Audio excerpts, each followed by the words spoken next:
So that's part of it. Like the demands to recreate these systems in a room. Well, the difference between the volume of that model and the surface area of that model and whatever it's modeling aren't in sync.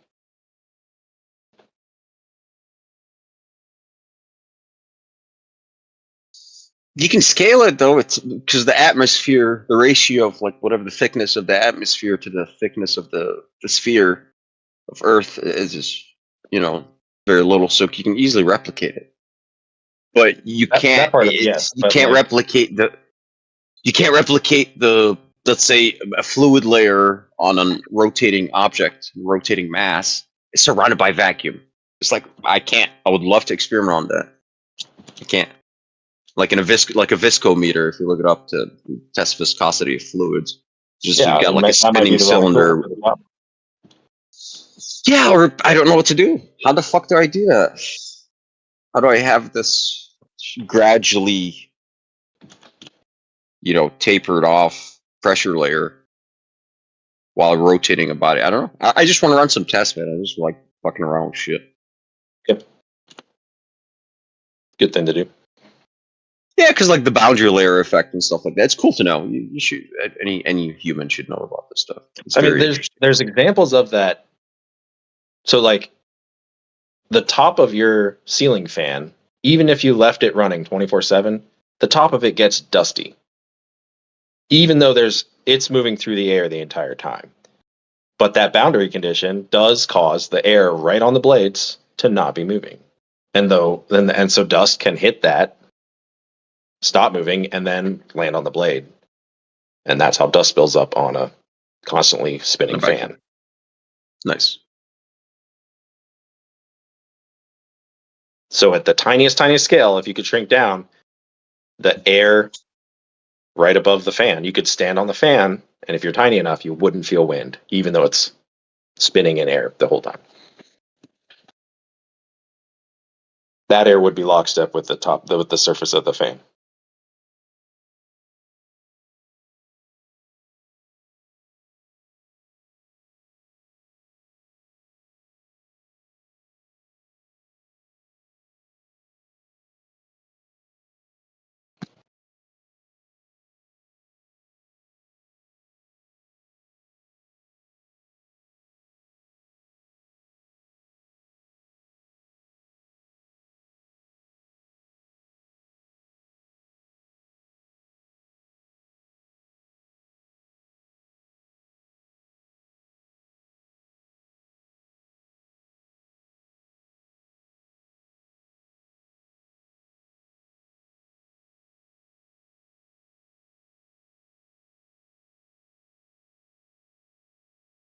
Yeah, just thinking about this Coriolis bullshit.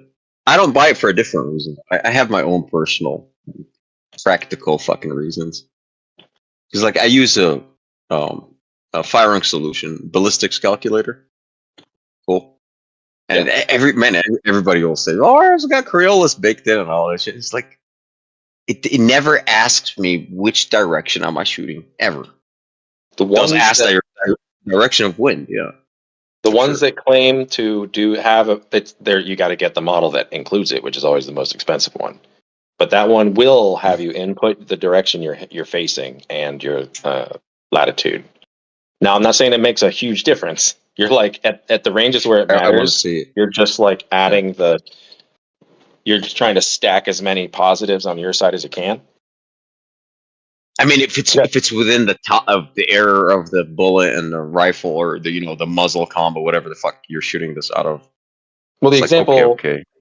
Yeah, it was they had a rifle that was dialed in to however many what is it, mils or ms minute? No, what's a click on it's like 3 minutes of angle. MOA. MOA. Yeah, they proved that they had their rifle dialed in such that at 1,000 yards, their target group ought to be 14 inches across, and they were trying to hit something smaller than that. So it really is luck at that point. Although you can improve your odds to greater and greater degrees by adding more and more corrections, in theory. And there's a YouTube video of it where they were trying to recreate a 1,000-yard shot of a soup can or something. It's a tough shot. It's a tough shot to begin with. Where people miss that shit all the time. Just do it with all the time. When the bullet, is not great. Like, you got to hand load that shit. I watched some long distance. I think 3,000-meter shot. I've watched it. The flight time was like 6 seconds on the bullet. Yes. Yeah. They didn't. No Coriolis was a firing solution. Did not include Coriolis. It's the same firing solutions I got. So it's like fuck. Yeah, I saw one where they I don't know. and then there was a YouTube video. That's where I looked up the model. If you search for posts of mine with ballistics calculator, you'll probably find the link to it in the manual. All right. There's a guy I watch, Impact Shooting. He's from South Africa. He does some. Oh yeah, is he the one that gets the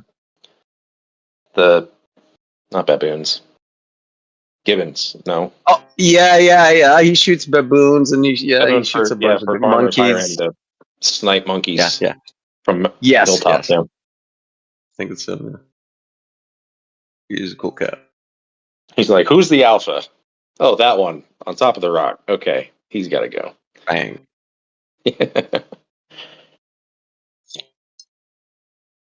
Yeah, Coriolis. I know. I gotta get into distances where it's like, okay, it has to be artillery essentially, and then it's like, okay, I don't have access to that.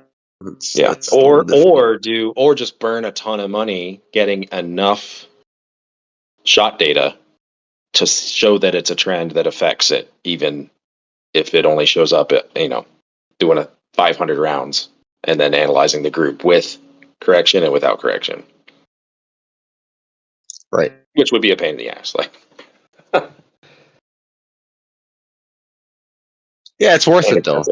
For me, it is. It's because I don't account for shit. Coriolis, what? You don't need that, but you need to stretch out the distances too.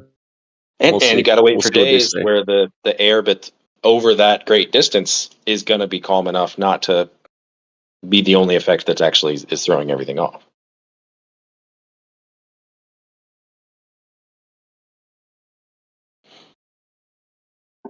Yeah, it's always wind.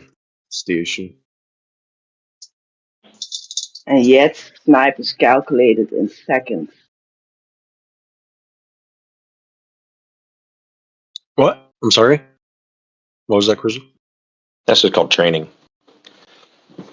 When the sniper in action is picking out his target, they know exactly what oscillation that bullet has over that distance. I'll be honest, because I think civilians do more extreme long range shooting than like military snipers and stuff. Everybody's like, you have a cheat sheet. If you don't have a old school back in the days before everybody had a phone, all right, you would open up your nice ballistics book. You do the ballistics for the bullet. You got all the your ballistic coefficient, all that. Assuming you handle, exactly the velocity that these exit the muzzle. Now you can do accurate calculations, and you would have a cheat sheet on the buttstock of your rifle. And it's just a matter of ranging the target correctly. So with your rangefinder, you would range it. Okay, it's at 342 yards, and I got my cheat sheet ready to go for this exact bullet that I'm shooting, right? With this exact powder load. Boom, exactly. Dink. That's pretty easy. You just got to do it a few times. A few thousand times.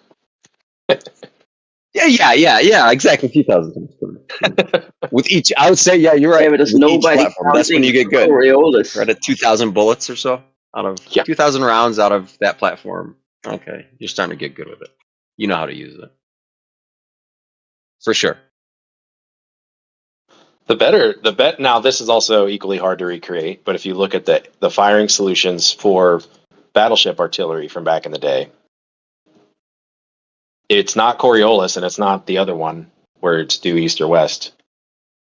It's like, where does this giant shell, the size of a VW bug, where would it intersect a globe curving away from you versus a flat plane?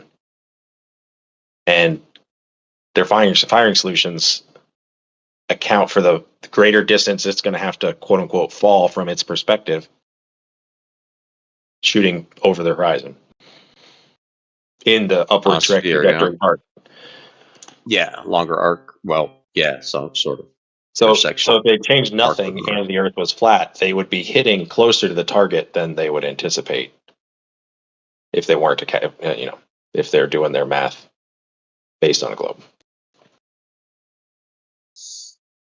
What does she shoot over? I actually don't know. Fuck.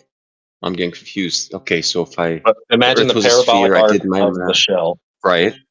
And in case A, it's shot from the top of a sphere. Where is it going to impact the sphere? And then flatten that out. And where is it going to then intersect the parabolic arc? It's going to be closer because you've just you've bent up that curved surface to be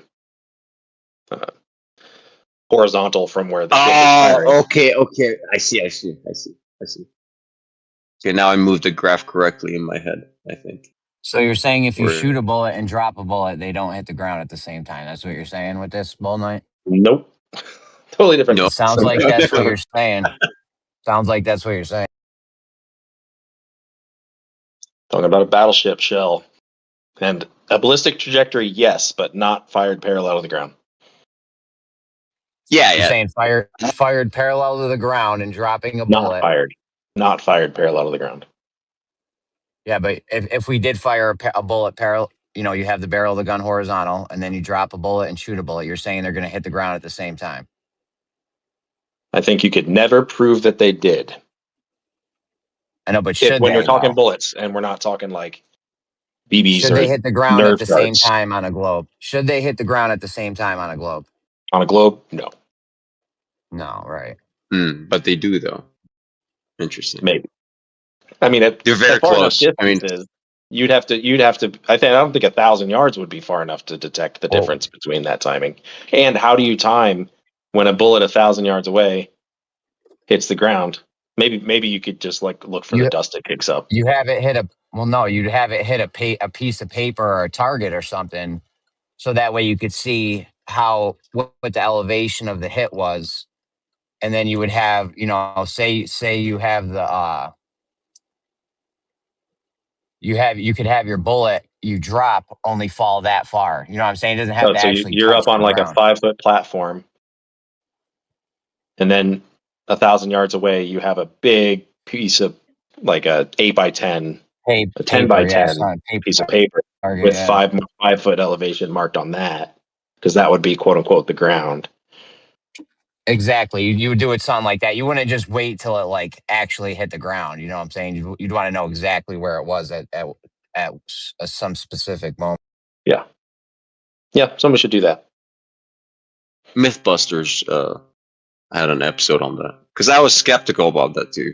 It's so not true, because you aim the gun up to shoot further, so it's no shit. It's but if you shoot it parallel to the ground, the arc intersects the ground at the same time. So it's counterintuitive to me.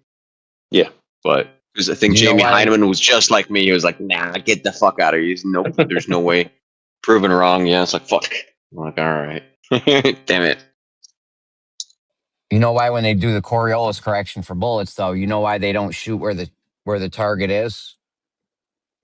Because their bullets don't turn. Yeah, turn. Oh, you said turn. Oh no. Yeah, I know. I use my empathy and I use your language when I talk to you about bullets. But that is why they shoot. Yeah, but that's why they shoot the bullets where the target isn't, because the bullet can't turn. That's why if you shot where the target was, the bullet would have to turn, just like the plane that starts off aiming at the target. Eventually, it's going to have to turn, or it doesn't hit the target, just like the bullet that doesn't turn.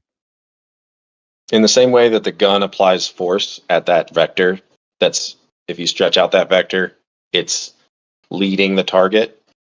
When you have engines, you can follow the line you want while applying force off vector and not be turning the whole way. And that force will cause you to go off your straight line path. So you could call it whatever you want. Turning, no, that's the part where you're applying a force to the right. Hold on, man.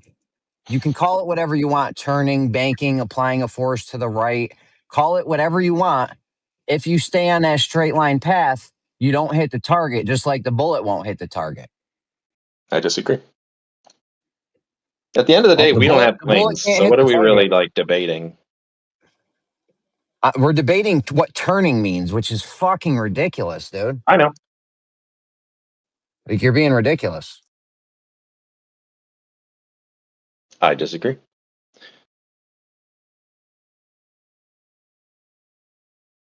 Like, you've seen the video of a skilled pilot trying to land on a straight runway in strong winds, and his airplane is not parallel. He is tilted to Back the to the left. He's wind. traveling straight. Back to the wind. All right. As an example, because that's what I'm saying. You don't have your The wind, applied the force. river. You can't stick to the Coriolis effect. I know. Well, buy me a plane, and I'll show it to you. You can. Otherwise, we have to use examples that are tangible. You can have a tangible example. You could have a drone on a merry-go-round. You could throw a baseball on a merry-go-round. There's tons of little examples. You could use your hand in a record player. There's just tons of real-world examples you could do to show that if you don't turn, you won't hit the target. If you stay on your straight line path, you don't hit the target according to Coriolis effect. That's just basic According to Jeremy Coriolis shit. about the Coriolis effect. Like, That's basic Coriolis shit that if you don't understand, like, you're not even ready to have the any combo dealing with anything even related to the Coriolis effect. eventually, it's going to be a server with just Jeremy in it, and no one else on the world is ready to have any conversation with him. You know what? I I'm don't ready know. for a serious Coriolis one. Bullnyte, do you have a Coriolis math calculator? Can you actually run some real numbers on I'm it? sure I could find one, but I don't have one now. I don't have it queued up ready to Okay. go. All right, because on Mythbusters, another episode, they did this shit. I was about, okay, why the fuck would I shoot the gun horizontal? I'm just testing for Coriolis. I can just shoot straight up, right? And see if where the bullets land. Yeah. Right. Would that work? And what's the drift? So the drift has to be like outside of the tolerance, the error of that we're gonna get. Obviously, wind and shit is gonna drift the bullet.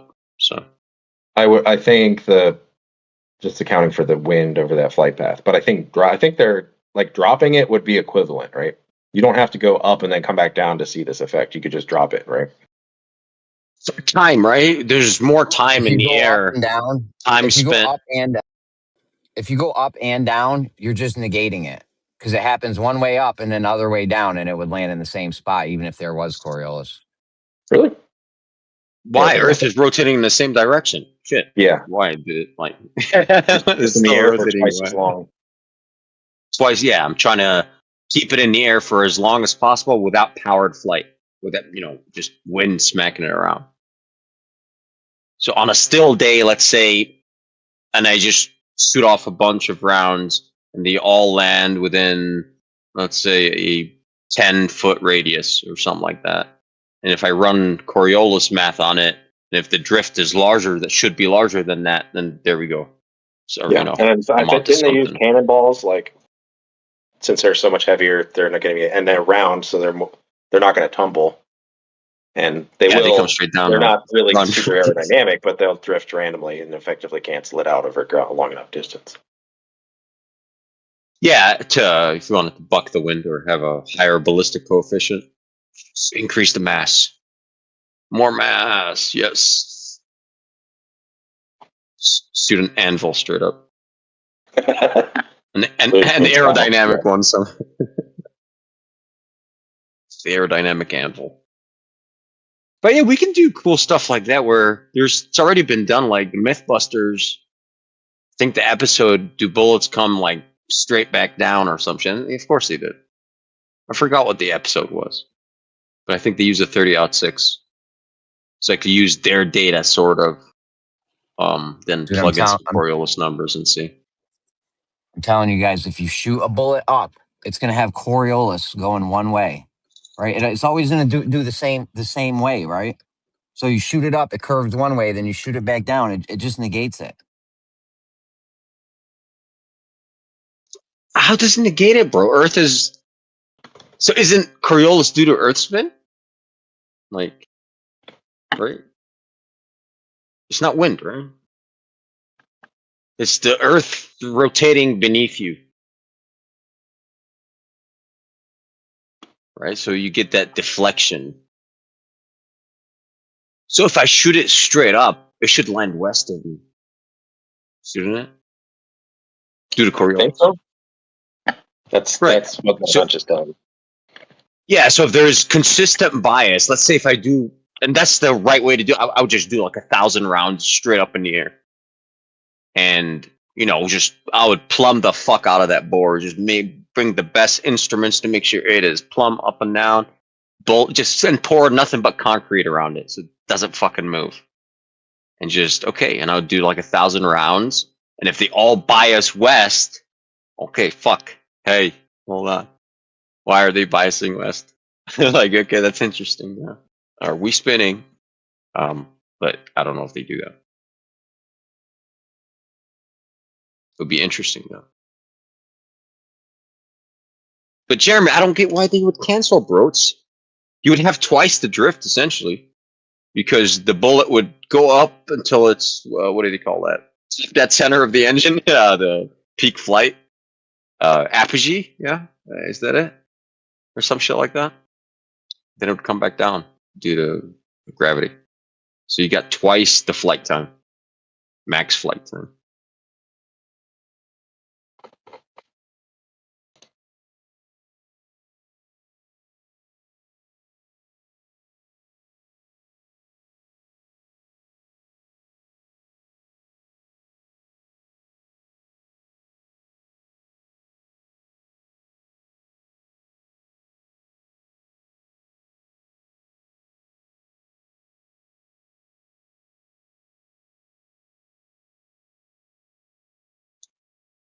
All right, Bullnyte, that's it, man. I will not talk to you ever again if you don't calculate those calculations for me. You tell me, give me some numbers. Pfinky, go do the numbers. That's what I'll say. Okay, he likes that shit, Pfinky. I'll hit him up. He made Okay, one of the sims, and Daza made a sim last night of Coriolis and planes. So Oh, okay, we can just use that actually. Just shoot the bullet up. You just plug in the data I think and see what the drift, they were doing theoretical it for drift should be. traveling on they were doing it to answer the plane pass comparison question. So I don't know if it's ready to shoot stuff straight up in the air, but Oh, probably no wouldn't be problem. It's the same correct. shit. Yeah. No. Okay. So Pfinky. All right. Let me hit that guy up. See if he's around.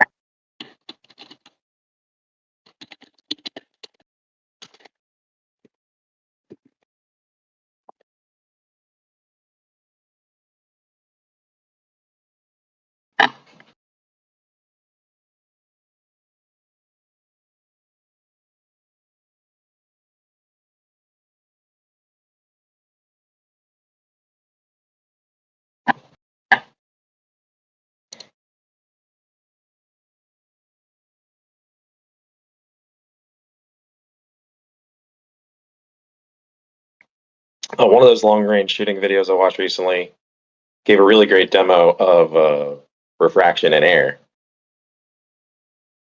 Because for what I think, just for comfort, they were using a suppressor, but they shot too many rounds in a row, and the heat from the suppressor was causing the air that they're looking directly through over the top of the barrel to be hot. Yeah. Which you'll miss.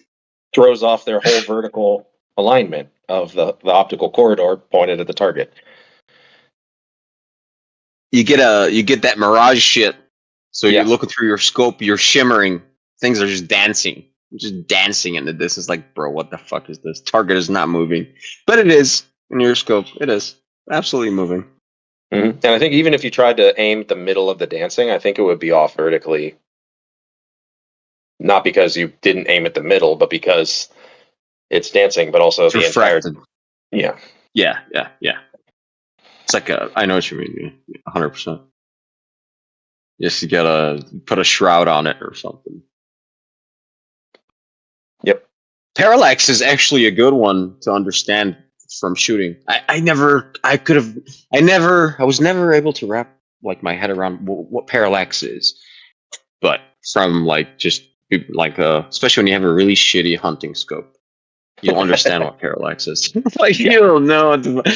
Okay, it's The a real Walmart thing. Yes, special. it's a real fucking thing. Yeah, the Walmart special, you'll know, bro. It's Parallax City.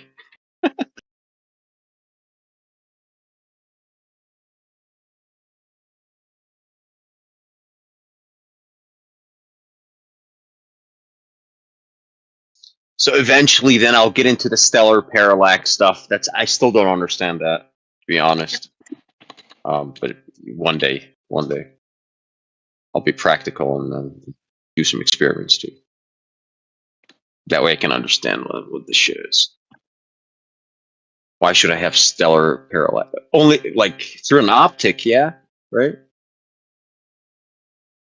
Maybe Yeah. because it's me, the optic, and the star, right? Yep. What's the topic here?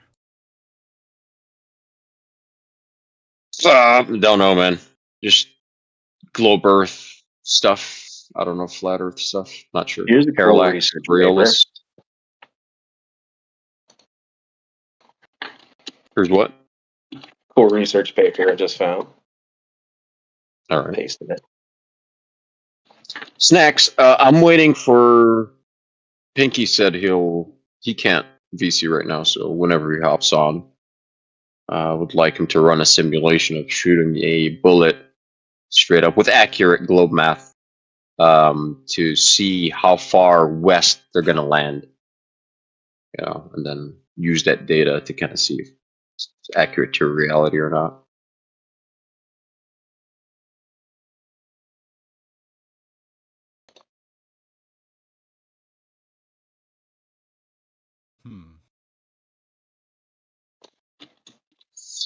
So you got simulation stuff pretty handy. Go for it. Run it. Oh no, not for that type. I wouldn't know what to run that on. Maybe a physics simulator.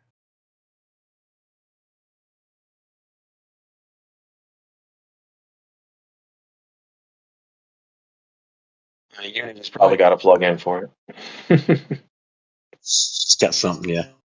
Like if you fired a gun right straight, whatever, plumb up. How many times out of 100 is it gonna like hit the gun again when it lands, or even maybe fall back into the barrel? Is any of that possible? I would say fall back into the barrel. I don't know, man. Millions or billions, 1 in a billion or a trillion or some stupid. Because wind, and not just that, the bullet is not a perfect thing. It's not like, you know, there's inconsistencies in the manufacturing process. So just Well, due to that alone, we'll all put positive energy drift it into off. it. We'll will it into happening. I just mean, like, how much would you expect a globe model to actually drift? You know what I mean? If it's like moving a fraction, how many arc seconds? Well, that's what I want to know. But exactly. I don't. But then it would be like, oh yeah, the bullet like conserves somehow the rotational angle, and then so it just nulls it out. You know what I mean? Like, I don't think you'd figure out anything conclusive. But I'll wait for Pfinky if to I weigh in on that simulational. we can make. I'll make assumptions like a champ. Like I have no problem. Just simulate It's the simulation, like what we did for Jeremy, try to figure out how many binary calculations. Well, being on a rotating sphere, right? Like, okay, the way it's rotating right now, if I shoot something straight up like that, and if it dwells in the air for a long time, I'm going to assume that it's always going to bias towards landing west of the muzzle. Okay? And if my assumption is maybe a incorrect, bullet's too small. What about a cannonball? Yeah, That's what I said. Yeah, that's what you said. Yeah. Cannonball. Again, Go trying for to it. just nip at my heels. All right. Okay. No, you thought of it first, Bullnyte. It's fine. Anyway, what do you think about it? Like a different kind of error tolerance here, right? I'm just joking around anyway. Go ahead. Perfect. The more mass, the better for a test like that. Or yeah. But then also based on that, it should never land. If it's a spinning globe, then it should never land back in itself, or should the heaviness never. actually mean it would more do it? I don't know. No, it would never. It should never. I mean, if it dwells in the air for long enough to drift, and I need to calculate the drift. I need to know if flight time is 20 seconds. 10 seconds up, then 10 seconds down. how much drift should be expected there. And if it's like what 5 millimeters or some bullshit like that, it's like, oh fuck you, that's within. Yeah, I mean, at the equator, it would never be gonna less work. than 15 degrees an hour. The equivalent of. So divide that by airtime, and you're starting to get like real tiny. Okay. But wouldn't you get you would get Magnus effect on the way down though, or does that get like caught up in the z-axis and then you can calculate that. You can predict that though. The Magnus up and down, and then enter that into the bias. I don't know how much you could drift a cannonball, but let me go get one. Hold on. Oh, I thought he logged off to go get one. That'd be sweet, but no. How fast are you spinning it? If you put enough rotation on it, it'll definitely drift. What's the topic? More Magnus effect. Coriolis, essentially. Yeah. More Magnus. Oh yeah.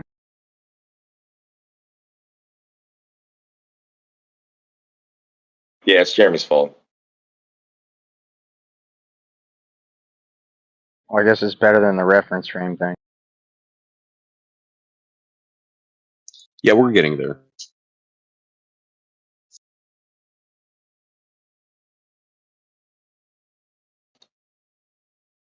I mean, we could spend 3 years on the sextant, I guess. I don't know.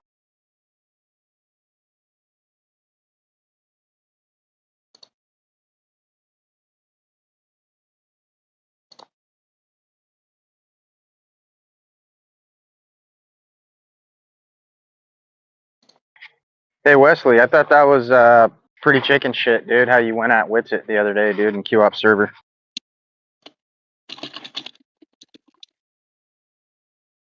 A fucking man trying to take care of his kids, bro, deal with family issues, dude, while simultaneously combating trolls, dude.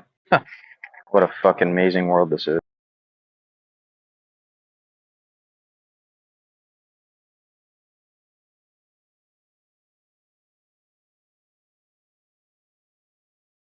Shouldn't you be at rigs instead of attacking and bringing up old shit again in this server? It's not that old. Not old enough.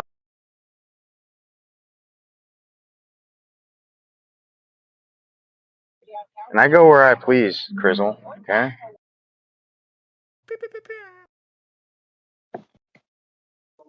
Yeah, but we notice when you get a call from Rix when you're in the live streaming in the VC, and then quickly close your screen so that we don't see, but we see dice low. A call from Riggs, huh? Okay. Sure thing.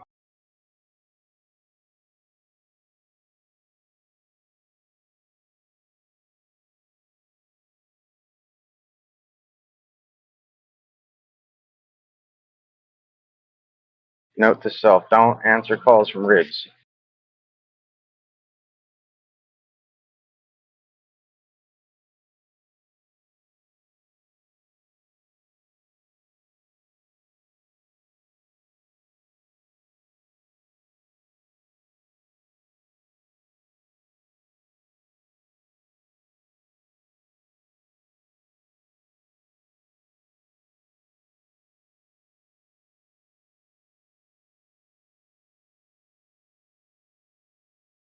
Coriolis was the topic.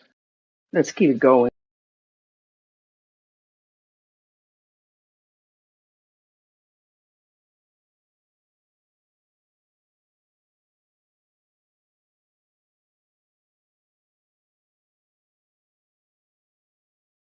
Rob.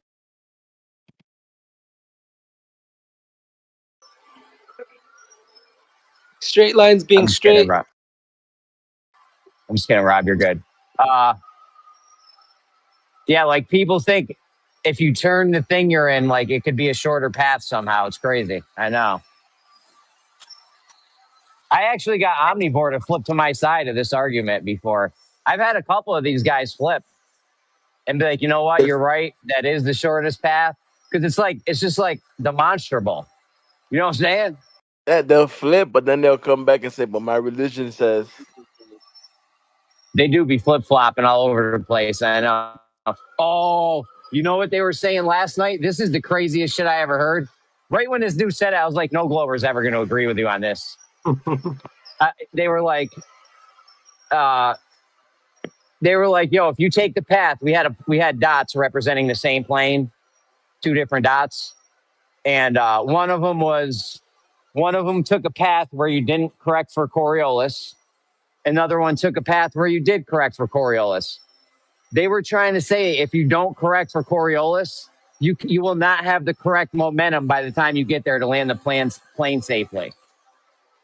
Yo, Who's what? that sound like? Who's that sound like, bro? Josh, I want to say Pfinky. Oh, it's Dave. They Who were said spitting. Piggy? No, they were That's spitting new Dave. perspectives. Yeah, they were spitting new perspectives argument verbatim. Verbatim.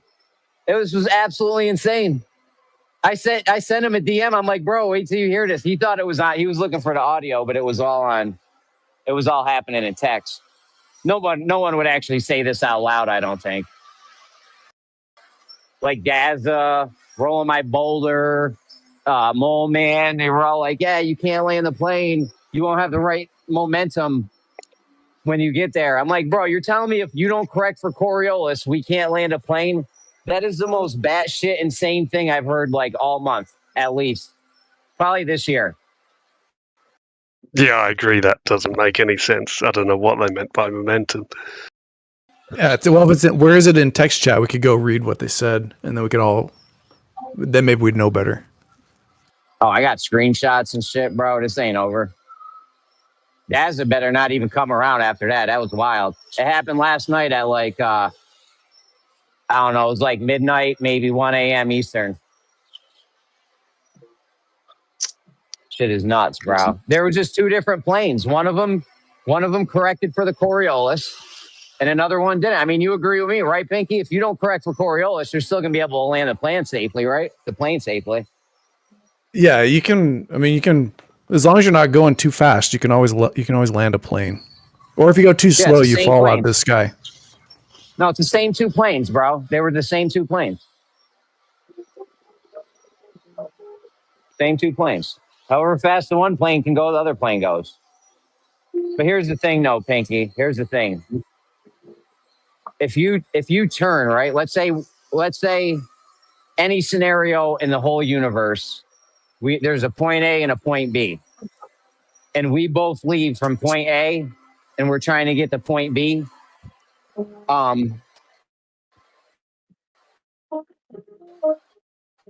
Is there any scenario in which the guy who, like, one guy's going to go straight and not turn his vehicle at all, or whatever they're in, they're not going to turn it all left or right or up or down. And then another guy is going to turn a little bit throughout the course of the trip. Who went the shorter? Can you picture any scenario in where the guy that turns has actually done a shorter path? No, I can't. Yeah, because it's not how it works, right? If you don't turn, you do a shorter path, right? If you follow the Coriolis, then you are the one turning. Nah, because you're turning through the atmosphere. That's just word salad, bro. If you don't turn the vehicle you're in, or whatever you're in, you always take a shorter path than the guy who turns. That's just basic. Forget about Coriolis. That doesn't help you. Like, that's just how shorter paths work. Like, the guy who doesn't turn wins. How come you haven't sold this to the airlines yet, Jeremy? But Jeremy, there's a difference between how far you travel and what your ground track is. Right? Yes, it's gonna blow the whole top off the whole world. We must go slowly. We must take one step at a time. You know, well, we can't upset the dragon too quickly. We've got some demonic entities ruling the world. We have to very slowly extract them safely. You know. Well, until you show me the math for this one, I'm not going to believe it. I mean, the airlines would love you if you have a shorter route that would take less gas. I mean, that's all. Well, I don't understand why we're asking anybody questions about airplanes and piloting other than Peyton Asashiel. He's a retired Air Force captain of multi-jet engines and also retired from one of the major airlines. So any questions for piloting or having to do with airplanes should be directed his way. Thanks. Is Rocky ragging on me? I saw him light up. I got him muted. Nah, he was edifying you. He said if there's any plane or pilot questions, they should be directed towards you.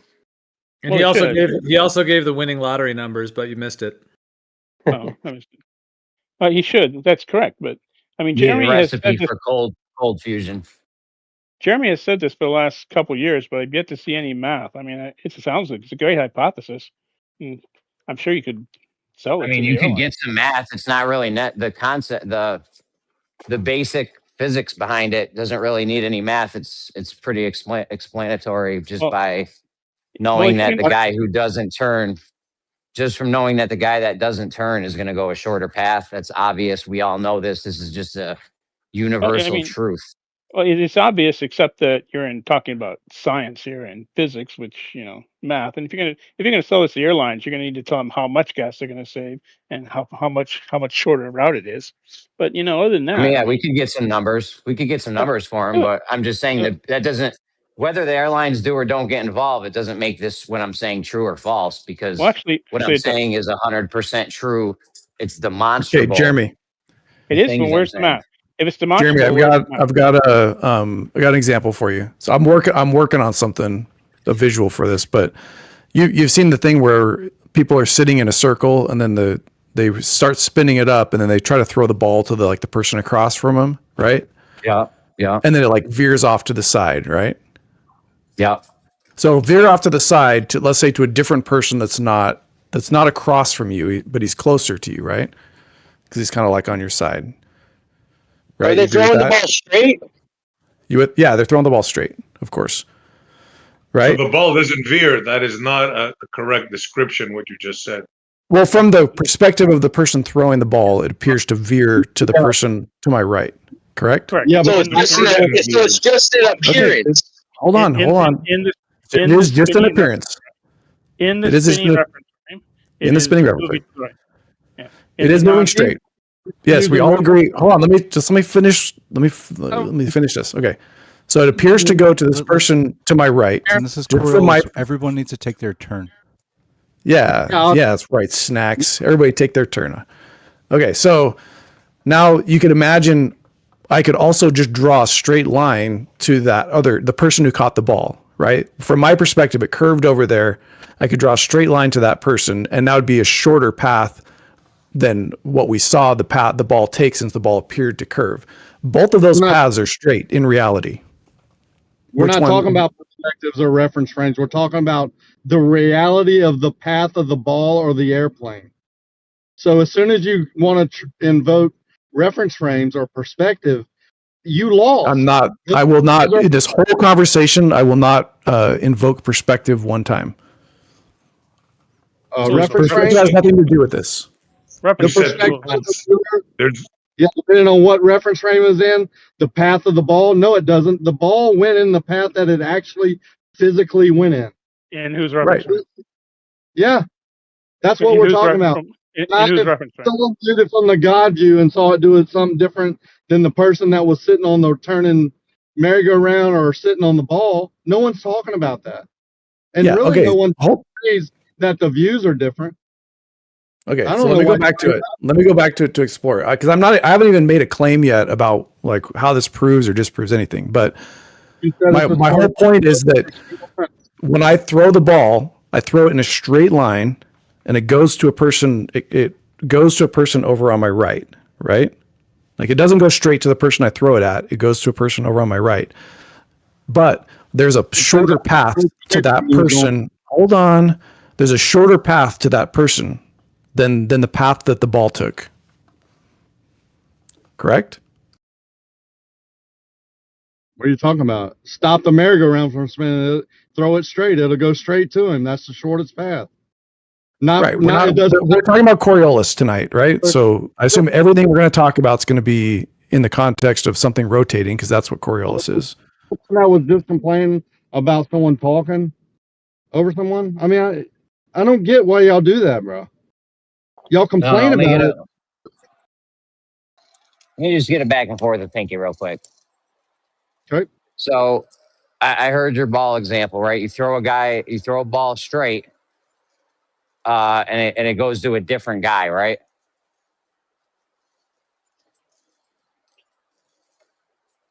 Hello? Oops, sorry, I was talking to you. I was muted up. Yes, correct.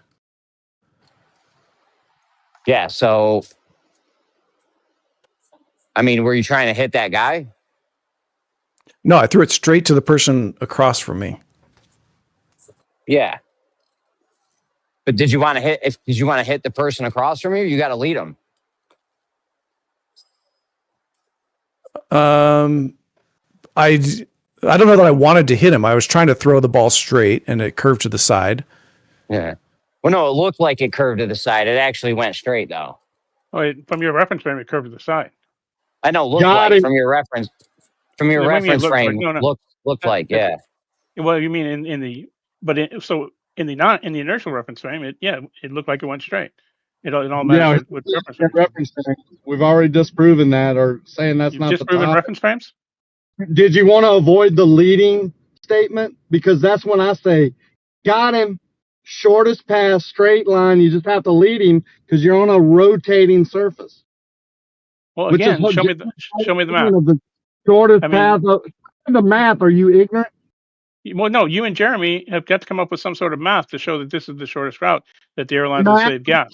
The shortest path, like the straight line, is the shortest path. Do you need math for that? Yeah, we're talking physics here. Physics, we need math because it's physics. We're not talking about reference frames then, right? We're talking about physics. Yeah, we are. Right. We are talking about reference frames. Straight line, shortest path. I don't think anyone denies that.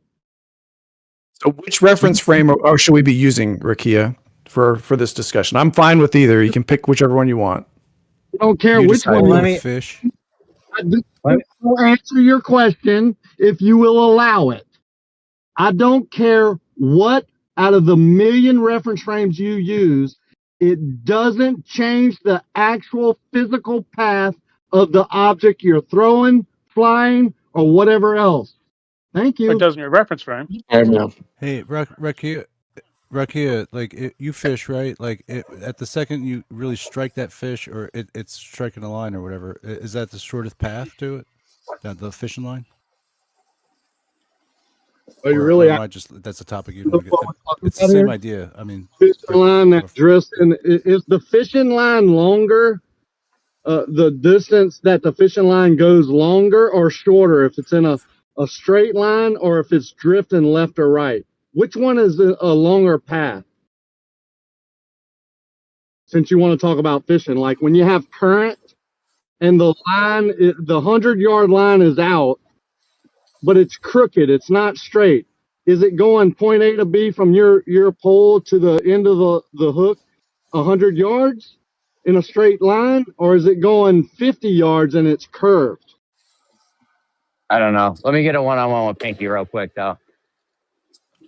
All right, I have a follow up. Or did you have something to go over?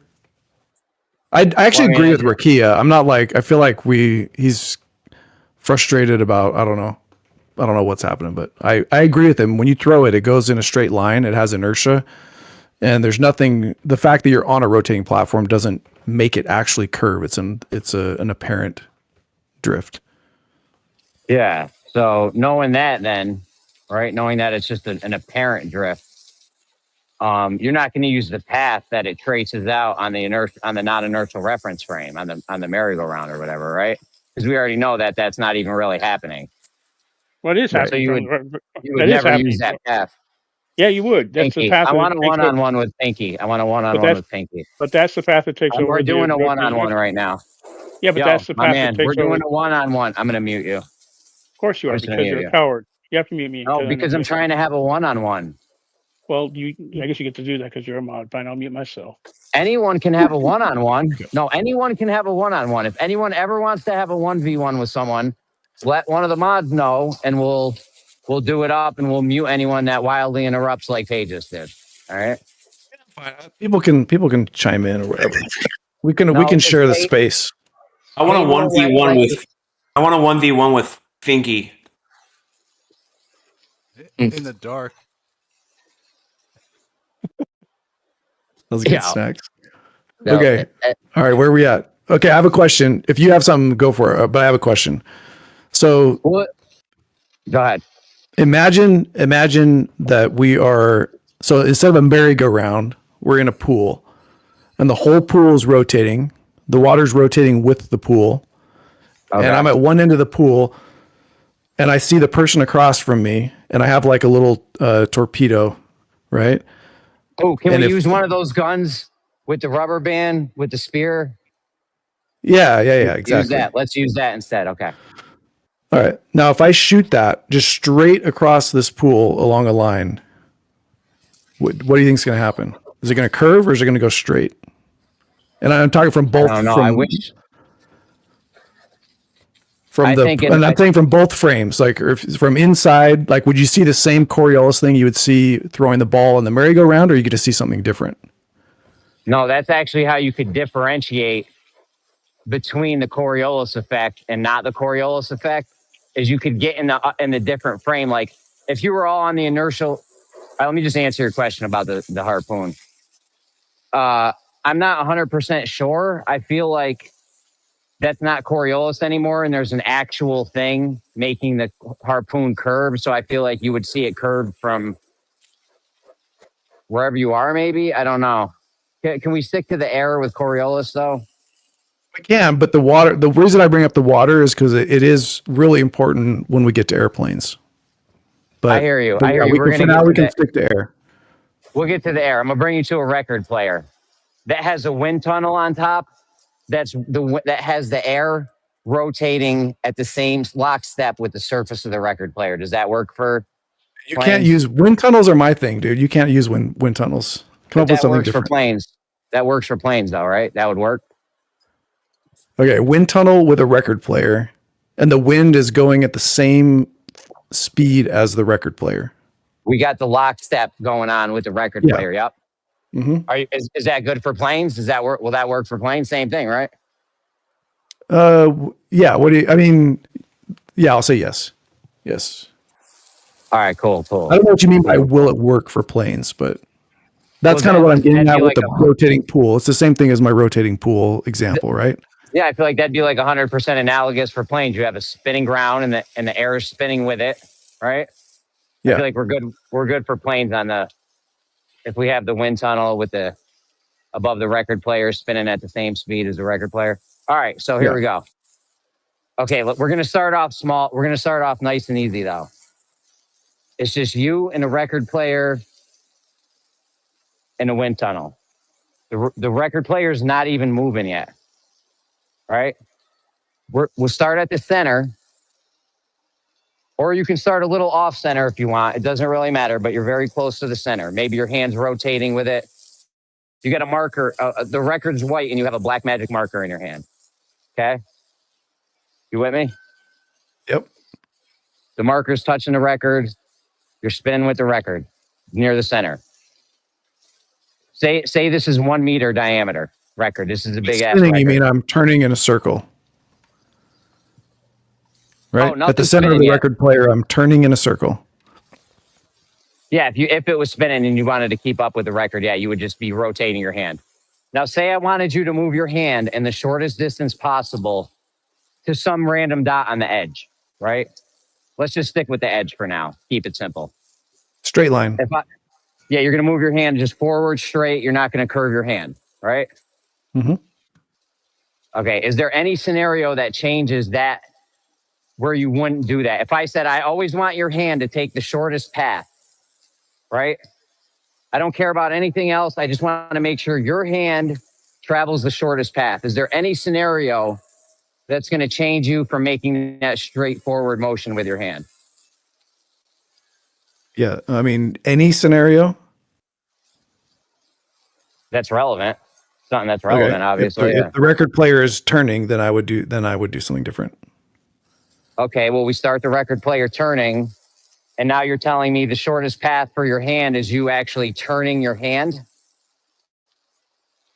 Wait, turning my hand? Yeah, you said you weren't going to go straight. We were trying to come up with a scenario where you wouldn't make your hand go straight. I said, is there any scenario? Well, I'm assuming you want to. I'm assuming no. I think I'd still go straight. You'd still go straight. Okay, you'd still go straight, right? This is with the spinny record, with the air rotating around it, right? All that. We're still going to move our hand in a straight line forward.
Yep. All right, cool. So you're vastly ahead of every other Glober at this point. Boom. And that is analogous. Yeah, you're going to probably be 13 or 12 after this, maybe. So and you said this was completely analogous to the planes, right? Because we got the air and the record and everything spinning, right? We're good with to bring this right to planes now, right? Yep. All right. So if a plane was going to fly the shortest path in this scenario, they would do the same thing your hand did, right? Yep. They would just go straight. They wouldn't turn left or right. They would just go straight, right? Yep. All right. Yep, they go straight. Yeah, you would, if you wanted to fly the short path, you would try to turn as little as possible, right? You're still going to have to turn for wind a little bit or whatever, but you'd want to turn as little as possible, right? Because you want to take the straightest path. So of course, when it comes to plane, yeah, but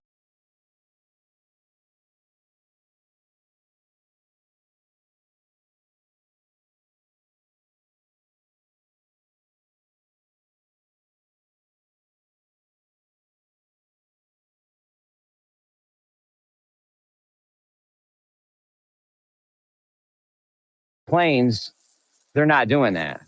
There's another path they could take that they're not taking. Because they're flying off. Like, say I wanted you to hit a dot on the edge of the record player and you were to move your hand in a straight line, but you had to hit the dot now instead of just the edge. You would still move your hand in a straight line, but you would just calculate, all right, how fast does my hand move? How fast is the record player spinning? You know what I'm saying? And you would still do the straight line thing, right? Yes, you would still do the straight line. Yeah, you would just have to calculate where, what angle do I want to take off with my hand from to hit this specific dot on the edge. So now this is completely analogous. But hold on. If there's a big difference between if I'm traveling in a vacuum or if I'm traveling in something where I'm co-moving with a medium. It's why I brought up the water in the pool, because the behavior is going to be very different. And so you'd have to ask the question, what's the method of travel? What's the body that's traveling through the medium, because it would change the effect. Yeah, but we have the analogy with the record player, right? And the wind tunnel moving above it, and your hand is the plane, right? Yeah. Yeah, so we're all good. We're all good. We got the analogy for planes. We're good. Yep. And so basically, if my hand is completely affected, if my hand is above the record player and it's moving in lockstep with this swirling vortex, then that vastly changes the question of how I would hit the dot. If my hand is moving in lockstep with the air, the way I hit the dot is simply I point at the dot and I go straight to it, and I will. Yeah, but now your hand's curving now. Because there's another way you could get. Yeah, you'd have to turn your hand to do that. You have to. When you You say got 100 turn, when you say turn your hand, that's a little ambiguous. What do you mean? I mean, remember when you moved your hand straight? Remember that? Remember when you moved your hand straight? Uh-huh. This would be not straight, turning, going off of the straight line You're talking about path. I don't know if all of a sudden people are confused with what turn means all of a sudden, but Well, I mean, like turn. You can have a turn up, down, sideways, left, right. I'm not left to and right. We're just turning. talking left to right. We're just talking left Turning- to right for now. Okay, turning left to right. Yeah. Yeah. Is he Left to right. standing on the record? Hold on, bro. This is a 1v1. No, I'm not. That's the key. 1v1, bro. It's not that. It's my hand is floating above the record player, and above the record player is a vortex of wind that's perfectly matching the velocity of the record player, and my hand moves like wherever that wind tunnel goes, left to right. My hand follows. Yeah, you just got your hand just above it, just spinning in a circle, staying in lockstepness with the ground and the wind and all that. So, where were we? So you're going to move your hand. I think you said it's going to move. If you want to hit, hold on. If you want to hit the dot, and all that's happening, you're still going to move your hand in a straight line, right? Correct. I'm going to aim right at that dot, and I'm going to move my hand straight to the dot, and it's going to go straight there and hit it. You can't do it. You can't do that. Yeah, I can. Yeah, I can. No, you won't. You won't hit the dot. No, you will hit the dot. You literally can't hit the dot. It's impossible. All right, I made a demo for this. It looks like you got four. Like the guy, Jeremy, the guy you're so special. You can have like 4 Coriolis demos that Glober's made for you. Remember when you tried to throw the ball at the guy and it didn't hit the guy, it hit somebody else? Remember Correct. that? Yes. Yep, I do remember that. If you go straight, you're not going to hit the dot on the edge of the target. You can't do that. You just said but the difference is impossible to do what you said. The difference is that the guy on the rotating platform, when I throw the ball, it doesn't have a rotating medium around it in which the ball moves in lockstep laterally with the medium. Yeah.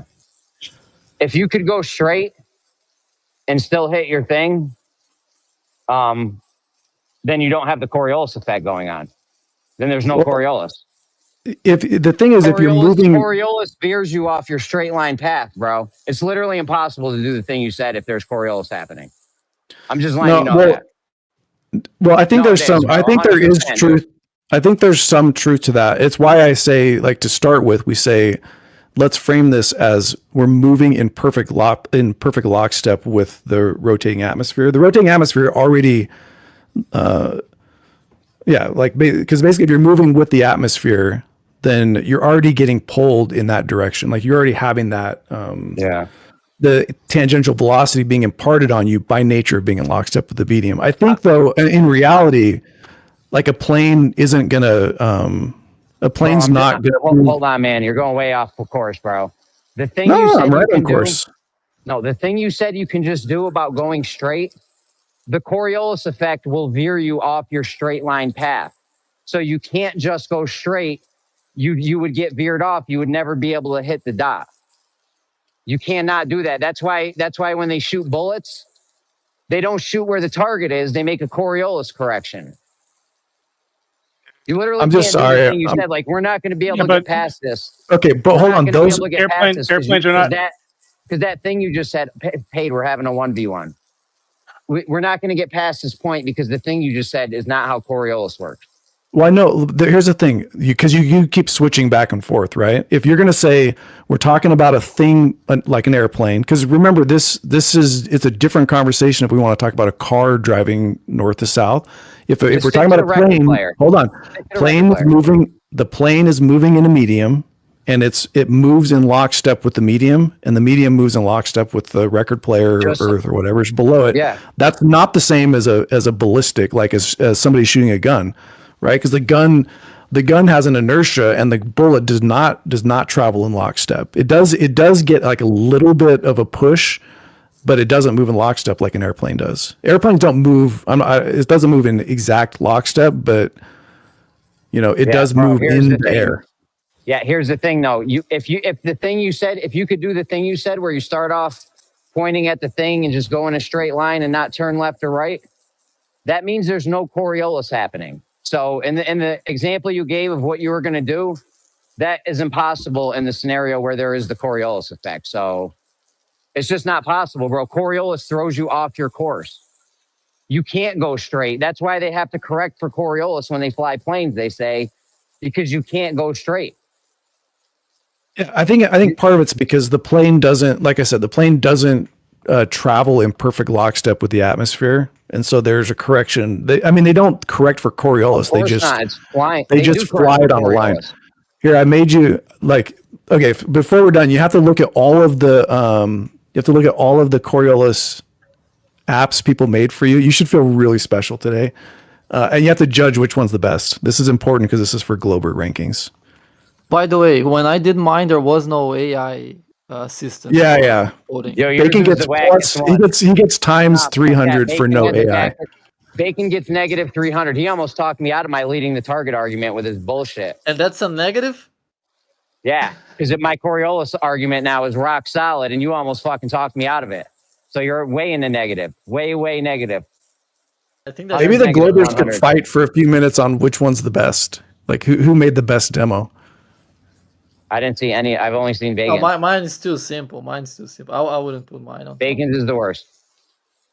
Yeah, but he gets no AI like triple bonus points. All right, so he's only at negative 33 and a third. Okay, I linked one here. I'll relink it. Bro, I can't look at him right now. You're wanting me to look at him? Like I can't do that right now. Yeah, dude, it's Coriolis week. You can't like look at demos. I'll check him later. I'll DM him to me. I'll check him later for sure, but I can't do it right this second. What if he share his screen and show? I thought Bacon was like. I cannot look at a phone right now, guys. Oh, it's a different metric now. Next. I actually made two. One of them is like an airplane. It's an airplane flying over Earth. The other one is it's like a trailer with a above ground pool, and then like a little shark that goes through the water. Yeah, here's the thing though, Pfinky. Daz I think is kicking my ass on it. His looks awesome. Here's the thing. After what Daz said last night, I mean, I wouldn't put him anywhere, but well, no, I read Daz's comment. I could defend it because Daz was talking like he was making the same point that if you're talking about, Pfinky, hold on, let me defend it. Let me defend anything right now. You don't even know how Coriolis works. You think you can fly straight at the target and hit the target without turning? Like you can't. You don't even know how this works. If you're traveling, okay, let's go back to the pool or the record player. But if you're I think this is intuitive. If you're in a pool and the pool's rotating, the water's rotating, you're rotating with the water, and you get in there and you shoot and you like throw a torpedo in a straight line, it's going to go in a straight line.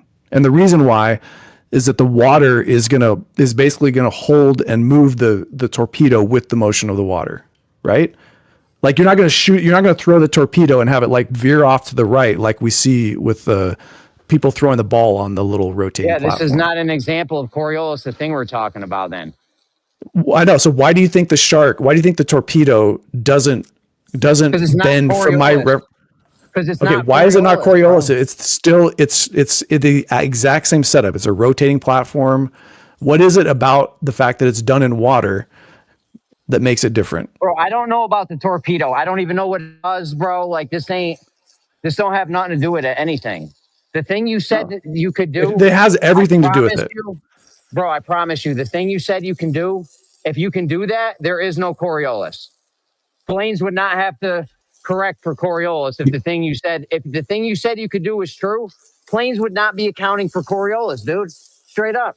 They don't really account for Coriolis. You're way down. You're going to 27. That's fine. That's fine. Planes do account for Coriolis. It occupies like 6 of the top 10 spots. They do say that planes account for Coriolis effect, bro. I know, but it's very minimal. Isn't it suspicious that torpedoes don't account for it?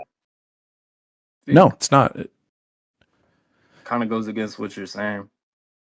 Why would you say that? Because you saying that the planes have to count for Coriolis, but the torpedo wouldn't. I think a plane. So I think a torpedo is going to be much more affected by the medium than the plane. Like the plane's got a lot more stuff going on that is trying to balance. Okay. I didn't mean to derail the 1v1 like that. That's all right. We can. You want to keep going, Jeremy, or? Well, I'm just It telling sounds you like right I got now, demoted to 27. Bro, the thing you said you can do, you just can't do it. If you could do it, planes wouldn't account for Coriolis effect. They do account for the Coriolis effect. Or unless you're saying planes don't account for the Coriolis effect, in that case, there's no Coriolis happening.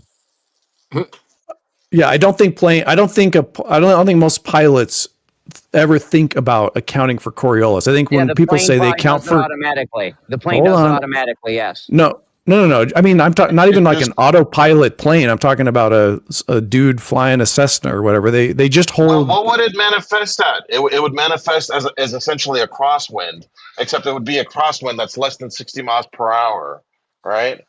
Yes, so this and it would throw you idea, off, and that crosswind throws you off your straight line path, right, Jake? yeah, but there's usually crosswinds that aren't from Coriolis that are far exceed 60 miles an hour. We know. So, He said yes, Sometimes Pfinky. people say sometimes people want to disagree, but then they say yeah at the beginning. You know, that's what it sounded more like. One of those. Jake, will this crosswind throw you off? If say I take off, say there's no other wind and it's just the Coriolis, and I take off from New York flying to LAX or something, right? That's a bad example. Say I'm in Alaska and I'm trying to land in the airport in Hawaii, and there's a magical no wind day, and I start aiming at Hawaii and I don't have to turn left, and I don't turn left or right. Will Coriolis throw me off of that straight line path? Yes or no? it'll deviate your course, by some small amount. The thing you said you do, the thing you said you can do, Pfinky, you can't do it. Jake just told you. Okay. But the part about it though that makes it seem like it's more than it. Jake, hold on. We're right in the middle of a 1v1, real quick. Pfinky, did you hear Jake? You can't do it. I sort of half listening, to be honest. I was trying to make a video showing the basically the plane flying down a line of longitude, and then showing how the path appears to curve if you're looking at it from outside of the Earth reference frame. Yet it is a straight line. It's kind of what Bacon said. Like Jake just told you the thing you were trying to do, you can't do because Coriolis throws you off your straight line path. So you cannot do the thing you were trying to say you could do. No, I don't think Coriolis will throw you off of your straight line path. Jake.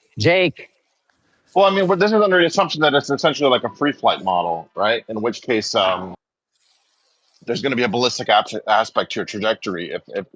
If you imagine that all your control surfaces are fixed and it's like a free flight model, there's no trim, there's no holding course, right? There is going to be some small deviation. Now, the aerodynamic profile, depending on the direction of the Coriolis, right? The aerodynamic, based on what direction that you're headed, the aerodynamic profile in the plane from the side is compared to its inertia, compared to its mass, it's got a huge aerodynamic profile. So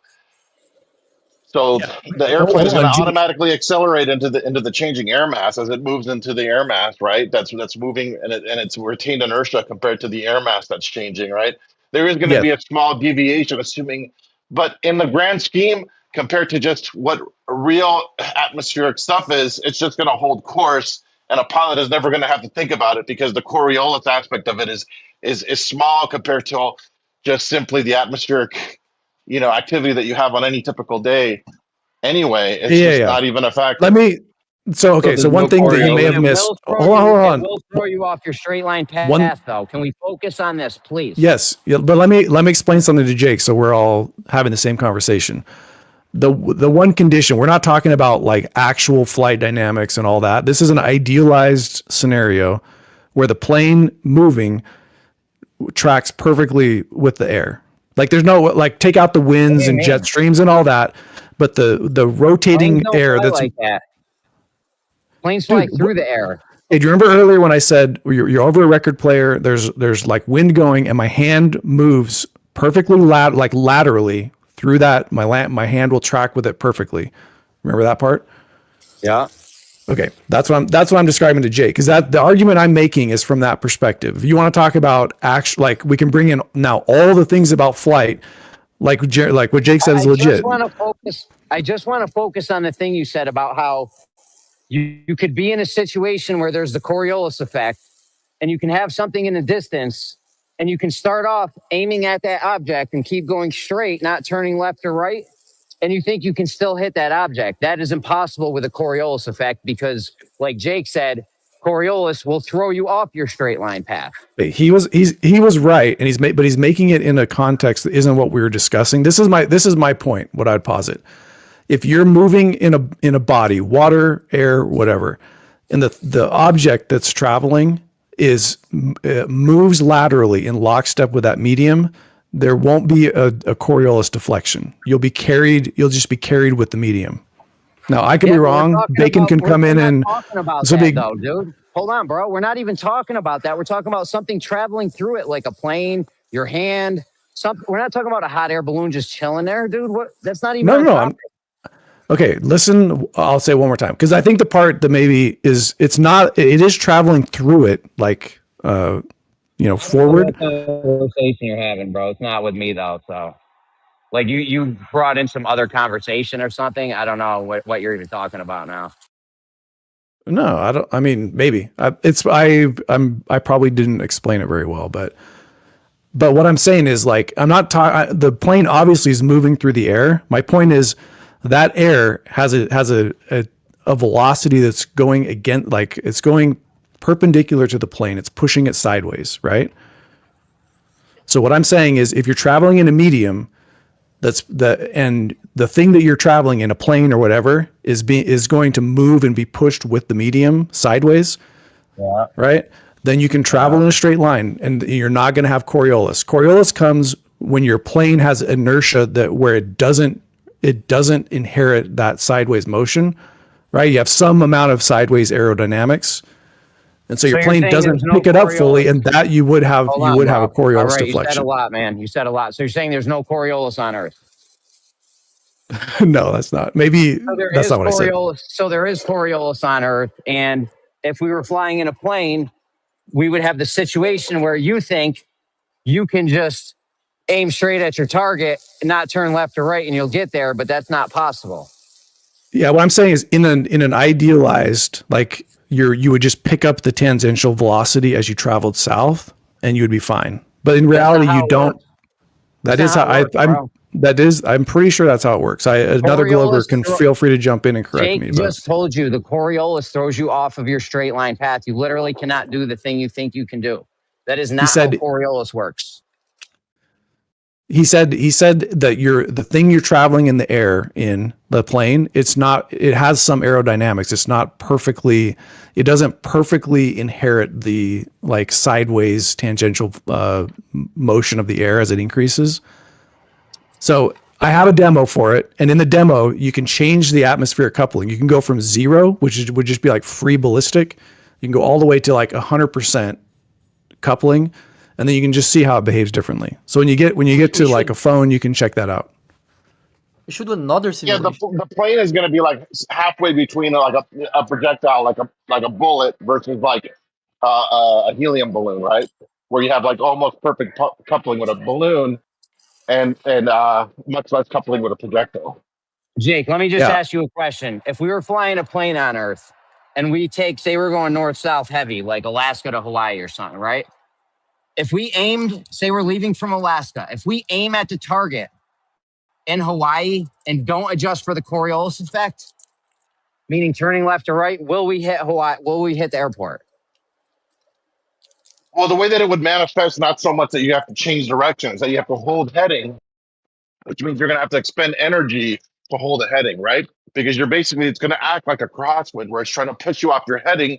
And so you're going to have your trim set up to make up for that heading, right? Or the autopilot will actively keep the plane trimmed into your heading, which means you're expending energy, which is why airplanes don't drift because of Coriolis, because they're actively steered, as opposed to a bullet that once it leaves the barrel, you can no longer control the bullet, right? Yes, they have to steer for the Coriolis. Yes, it's like a crosswind. A crosswind will throw you off your straight line path, right, Jake? Right.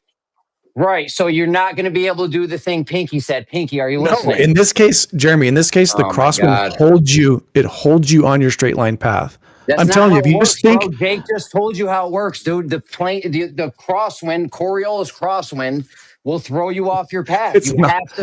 You can't I go don't think straight. you'd call it a You're having Coriolis a debate with crosswind. Jake. You're having a debate with Jake at this point. No, I agree with Jake. I think it might be my poor communication skills, but I think I'm agreeing with what Jake's saying.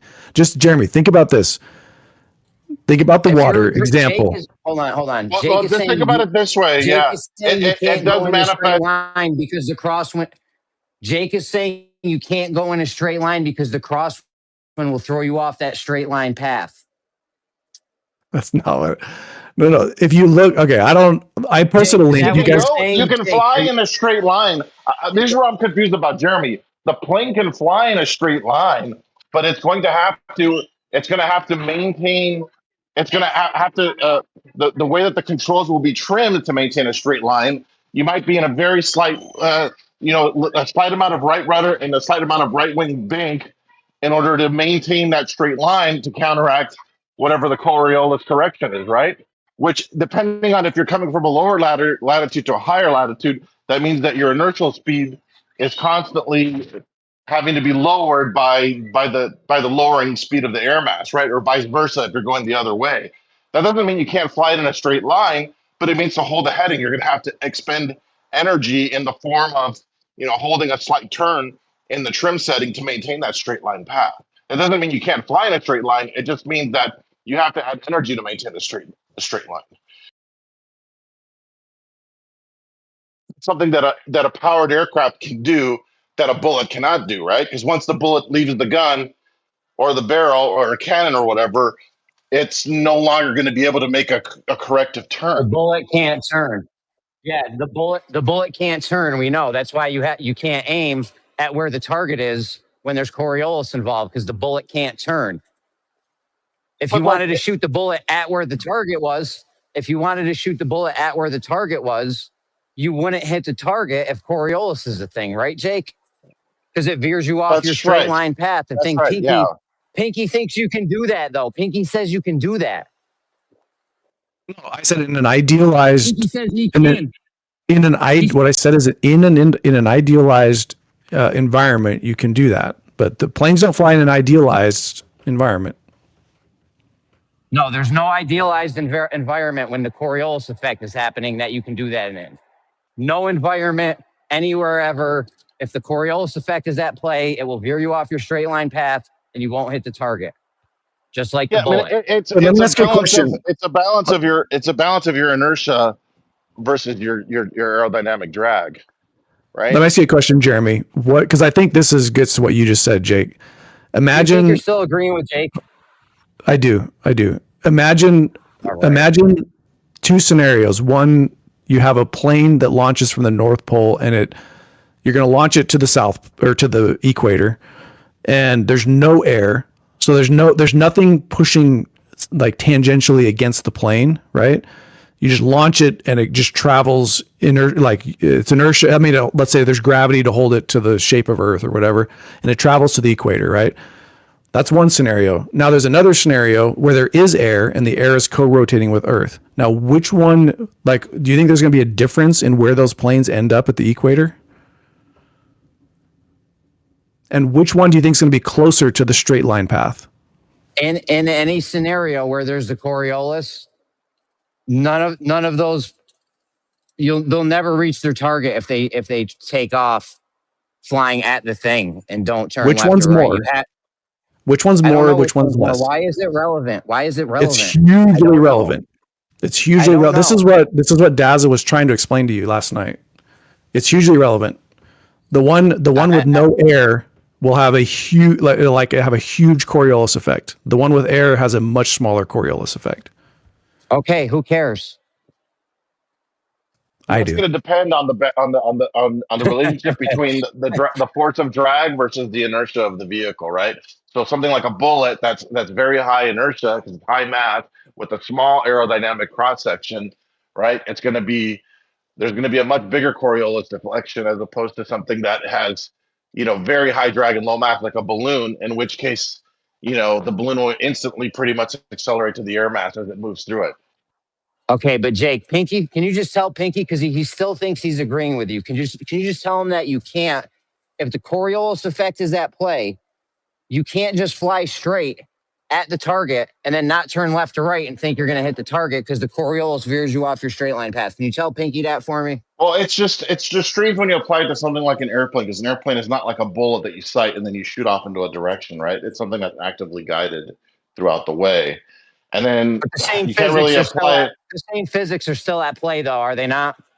So you're not going to tell Pfinky the thing you've been agreeing with me on for the past 10 minutes? All right, No, thanks, no. I Jake. mean, I think you and I agree that if a bullet had a way to steer. I think my point is less, Jake, about the steering. The point I'm trying to make with Jeremy is just that what he's talking about is a plane that's not moving through any air, and that's not being pushed by the air sideways, and that's the Coriolis effect. My point is that isn't what actually happens. What actually happens is planes fly through air that holds them roughly in the straight line, and it makes this effect, the Coriolis effect, much, much smaller than it would be in a sort of vacuum environment. I'll post 2 videos so you can see it. It's a very small effect. I'm not doubting that. Like, that's not the contention. The contention is thinking that you can go straight at the thing and not turn left or right and still hit the thing. Jake said me and him are agreeing, and you think you're agreeing with Jake, but I'm disagreeing with you. So what's the problem? Like, obviously, we got a love triangle. We got a irreconcilable love triangle. If you think about it, there is some that if you calculate it out, like an airplane going 500 miles per hour and it's traveling from, like, the most extreme example, directly north or south, you have roughly a 60 mile per hour correction that you'd have to be picking up a lateral velocity or losing a lateral velocity of approximately 60 miles per hour every hour, right? Which is obviously a very small amount of acceleration, but the airplane is still, a modern jetliner is still, hundreds of thousands to a million pounds, right? So there's still quite a bit of inertia in that you are going to have to make a correction for that. That's the clarifying question I was going to ask Jeremy.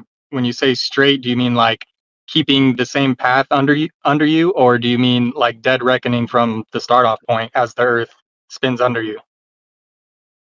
We're talking about turning left or right, or not turning left or right. So a straight line, or geodesic, if you will, or not, or I don't know. If a boat is crossing, Jeremy, here's my question for you. Let's say a boat is crossing a river that's flowing, right? That's flowing fast. Why? And you want to go? That's not the Coriolis. It behaves exactly like the Coriolis. He's going to go my path, Jeremy. So buckle up, Buttercup. It doesn't behave go like for the it, Jake. Coriolis, because is there a frame, Jake, in this boat example, before we get started, is there an inertial and a non-inertial reference frame? That always exists. Okay, so I'm going to see the boat. So there's going to be a frame where I can see the boat going straight, and then another frame where I see the boat curving, right? No. No, I know. Because this isn't the Coriolis effect. Yes. Well, yeah. So if you imagine a boat that's crossing a flowing river, right? From one camera perspective, as the boat is crossing the river, if you have like a GoPro camera on a piece of trash that's floating down the river, or on a piece of wood that's floating down the river, and you're watching the boat, it's going to look like the boat is turning, right? From the perspective of the camera, even if the boat is crossing directly from one dock to the other dock that's directly across on the other side of the shore, the boat can still travel in a straight line, right? But it's going to have to crab. It's going to have to expend energy and crab into the flow in order to do that, right? Because if it doesn't do that, if you just push the boat off into the stream, then it would quickly curve into the stream and then pick up the speed, and then it would just be moving with the stream, right?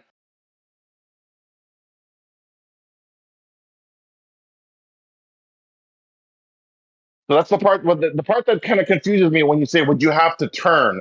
So would you call a boat that's crabbing to get from one dock to the other across a flowing stream? Would you call that turning, or would you just call that, the boat expending energy in the form of a crab in order to maintain a straight line across the river that's flowing? Yeah, and the Coriolis effect.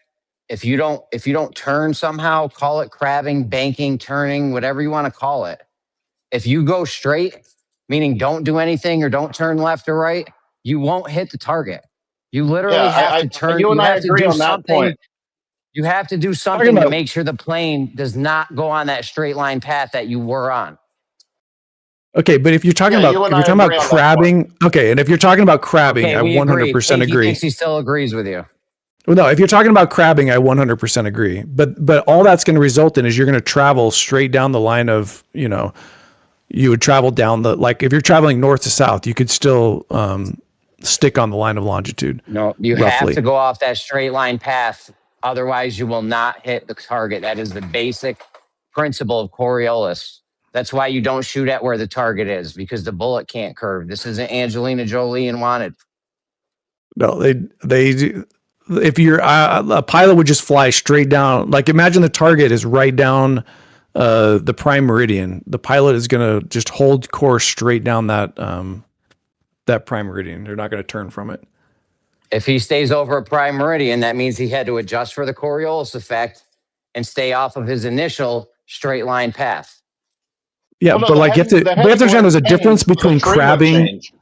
Yes, there's a difference between trimming, like doing like crabbing, and actually like steering the plane to move the plane in a different direction. Okay, there's a straight line path, and then there's going off of the straight line path. You can't go straight. Well, if you go straight, you stay on the straight line path, right? If you don't go straight, you're off the straight line path, right? I mean, this is unbelievable. We're debating on what turning is, what straight is. Yeah, but a boat that's crabbing up the water could follow a straight path from one dock to the other directly across, and it followed a straight line. And the boat pilot was aiming for that other dock the whole time.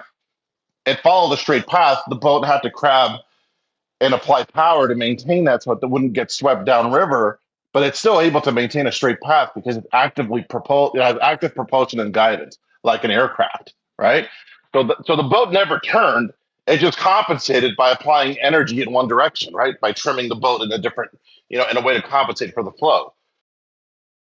In the case of a plane, it would just be a matter of turning. You just turn the nose to point in that direction because it's already inheriting a sideways acceleration. I forget the word for it, but there's a word for that method in flying. And it's not, I don't think it wouldn't be considered turning because you're not like actually turning left or right. Yeah, it would just be crabbing. It would just be it'd be a click of trim and a click of rudder and a click of aileron trim, and it would be crabbing to make up for the deflection. And I do think that you'd be off your important. Initial straight line path. Well, no, the way you're using turn and off your straight line path is weird because, like as Jake said, you're just counteracting the forces taking you off that path. Yes, which makes you turn. You have it in the inertial frame. There's a straight line path from A to B, and you can't do that. You can't just move the plane forward and think you're going to hit that line, hit that destination. You won't hit it. This is like the basic fundamentals of the Coriolis effect. As for example, with a bullet or just a ball on a merry-go-round, if you throw the ball straight at someone across the merry-go-round while it's spinning, you don't hit them. Because there's not traveling. We know the ball.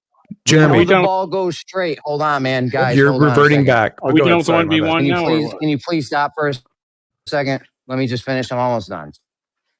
We know that if you throw the ball in a straight line and it goes straight, we know the ball goes straight when you throw it in Pfinky's example. You don't hit the guy. You can't stay on a straight line path and be where you want and be aiming at the thing you want to be aiming at. You don't hit it. You have to go off of that straight line path somehow, some way.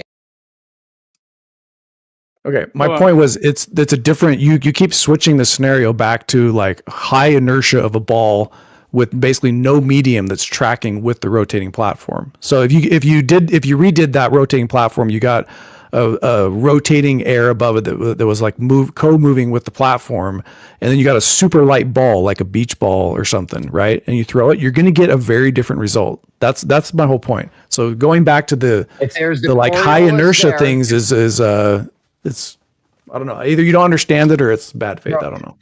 No, if you have the Coriolis there, you will be off. If you throw the ball straight ahead, you will be off. If the Coriolis is there, you will be off. You cannot hit the thing you want to hit if you aim at the thing you want to hit, and the Coriolis effect is at play. It's more That's just like how the Coriolis effect works. Like, how much this is very basic, guys. It's more like if you're driving a car. It's like driving a car with a jacked up alignment, right? Like the car will try to make a turn if you don't apply a counter steer to the steering wheel against the bad alignment, right? But you can still drive the car in a straight line. You just have to apply a force that's going to wear your tires out because you're applying a force opposite of a straight line to counteract the bad alignment, right? It's the same thing. You can still drive in a straight line. You're just having to apply force in a direction to cancel out a force that's trying to push you off that straight line.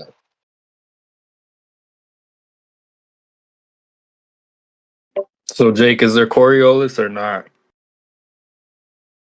I already said that there is. Okay. So, how much Okay, correction what does is pilot have to make for the Coriolis effect? well, what is the disagreement here? The actual disagreement.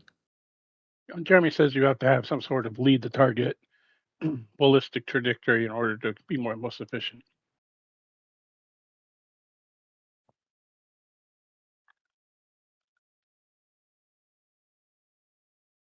In order to be more efficient?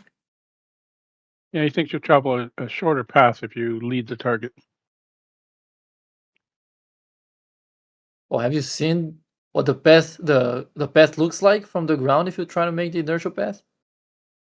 It's a pretty big mess. That can't be more efficient than just flying together where the air is mostly stationary. Yeah, Bacon, I think the problem is just around misunderstanding or not correctly applying the effect of the plane traveling through the air. And what the air does to the plane, and how the air affects the path of the plane.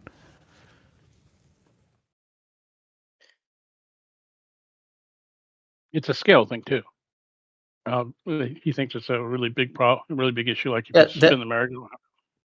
So maybe we should do another simulation where we actually have the physics of aerodynamics and gravity and all that, and then we can get Jeremy to fly on the rotating Earth and on the stationary. You know, one way that you could think about it is if you have like one of those little desktop little palm size drone things, like the little tiny quadcopters that you can get like at Costco.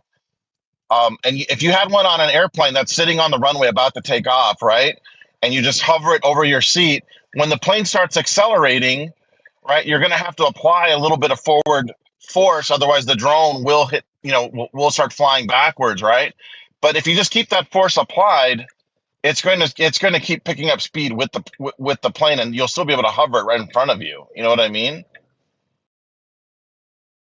And the fact that the air mass that the thing is in is also increasing means that it's going to be less force than if it was than if it was not flying within an air mass. Yeah, can we all recognize that the inertial frame is more real than the non-inertial frame? No. Oh, jeez. But nobody gives a shit about the inertial frame except for you, apparently. Wait, well, no, I mean, do we all I agree do. that the inertial frame is more real? Yeah, of course, me and Bacon care about the inertial. Everyone that cares about the inertial frame, that's what's really happening. No. Relative to what? In whose reference? Relative to reality. Like, let's say we have a jumbo jet passenger plane fully loaded with people, right? They're in the plane. They've got their drinks on the table. Everything's fine. Are you? They're flying in a great circle route. Everything's going good. And then I get underneath them and jump on a roundabout and start spinning crazy. Now, in the non-inertial frame, it looks like they're spinning around crazy. Obviously, that's not even close to being real. This thing's doing a straight line path. The people are all nice and calm. The drinks aren't spilling. but in the non-inertial frame, this thing's spinning around 100 times a second. Well, wouldn't standing still be non-inertial? Okay, we can try. We can try to use the inertial frame exclusively. Then let's see how that goes. Because in the inertial frame, the plane can't travel the shortest path. It's basically impossible to travel the shortest path. It doesn't even make sense.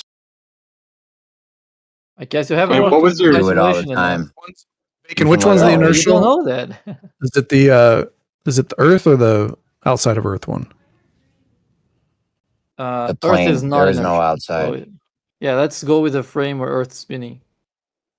The plane, and the plane would be inertial, and then the ground and the air and all the shit in Plane's the not globe inertial. model would. I said it's inertial. It's not. I'm saying it's not. Yeah, that's the inertial frame is the plane. The plane is not an inertial frame. Yeah, the plane would be inertial in the inertial frame, and then the ground would be the non-inertial frame. The plane is not an inertial frame. Why do you think the plane is an inertial frame? Well, I can Like get an inside the example. inside I can the get an plane? example. I can get an example of MIT showing how Coriolis works, where they have the inertial frame. That's where the ball goes in the straight line. So you'd be on the ball going in a straight line from that frame, and then the non-inertial frame would be the rotating one, the thing you're spinning on. And they show both the cameras. Like if you're in the plane, you are in the inertial frame. Yeah, you're always in both frames, but the plane is not an inertial frame. It's It literally never is. Oh, you can't just add literally to what you're saying. It doesn't make it true. But that's like the a bullet train is the inertial frame, right? Don't they show you could like balance a coin on the bullet train, and it's like pretty much just inertial. Oh, the bullet. That's what Jeremy's saying. Bullet. Yeah, if you're considering the bullet train is at a constant velocity, then that's an inertial frame. The plane is never doing that because it's always taking a curved path. It can't be an inertial plane if if according to an actually inertial plane, it's taking a curved path, then it's obviously not inertial. If you're watching the airplane from space, the plane is not taking a straight path, so it can't be inertial. So then there's no inertial frames. There is. The guy in bro, space is an not, inertial this frame. doesn't even make sense, bro, at all. It does. You're just wrong. You gotta. I posted an image in chat. So this image basically shows if there were no atmosphere, like if you don't account for any of the wind, if this was a pure ballistic, this shows you the Coriolis drift, right? If you account for the wind, like, and you notice how the arrows as you're traveling get bigger and bigger, the wind offsets that, right? By traveling with the thing that's moving. And it's the same as driving a car. If you got in a car and you just drove a car down a meridian, you're not going to have to like turn your car at all because you're locked in with the way the Earth is rotating. So my point is just that it's the same with the plane. There's a little bit of loss with the plane due to aerodynamics, but not this. What I'm showing here, this is not what planes have to correct for. This is like, I don't know how many hundreds of miles off this is, but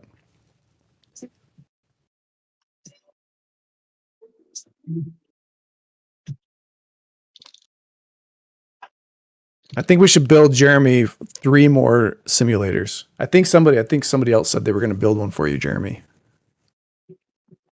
Also, I posted a simulation of bullet time from Wanted. It's in a Godot logic, but I assume it could be transferred to whatever else you're using. It's very relevant. Thank you.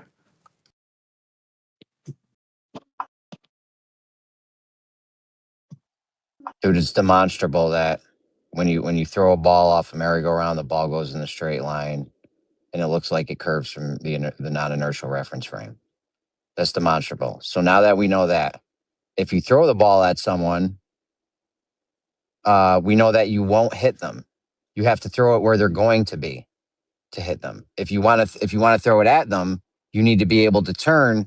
Otherwise, to come off of that straight line path that you threw it before, you need to have a curveball going or something to hit the person.